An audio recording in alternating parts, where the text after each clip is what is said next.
qilamiz? Arzonlashtiramiz. $1000 deydi. Necha pul qilamiz? Yo'q, u qoniqtirmaydi. Undan ham arzon qilamiz. Qancha? 800, Yo'q. Yana 600, yana ozgina tushirik. 500. Davay. Xo'p, bu $500 ga nimalar kiradi? Nima ishlar qilinadi? Aka, $500 jami 32 ta detalni almashtiramiz va 4 ta amortizatorda katta o'qli usulini perkachka qilamiz. Nima o'zi bular? Nimalar bular?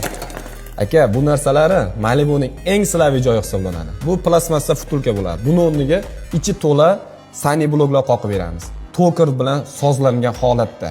Va buning yana bittasi bor, vilkada ham xuddi shunaqa sani blok bor. Buni ham rezvali qilib ichi to'la sani blok qoqib beramiz. Yumshoq, mehki bo'ladi aka. Mashinamizni полный ходовой sistemasini choshib tashab noldan yig'ib beramiz. Usta, biz do'konimizdan kelgan klientlarga nima bonus qilib bera olasiz? Aka, sizni do'koningizdan kelsa, qiyshayib ketgan va chiyilib turgan oporniy disklarni, mana shu oporniy disklar aka, yengidek holatda shilib sozlab beraman. 4 tasini aka, 2 tasini emas, bittasini emas. Bo'ladimi? Bo'ladi. Siz nima bonus qilib berasiz men taraflama borgan odamlarga? Siz tarafdan kelgan klientlarga biz elektronika Suxoy tuman bonus qilib beramiz. Bu ishlarimizga qancha garantiya beramiz? Aka, 20 000 kilometr garantiya beramiz. Javob. Javob. Shunaqa xizmatlar kerak bo'lsa, bizga obuna bo'lishni unutmang. Shu videomizga like bosib, do'stlaringizga jo'natib qo'ying.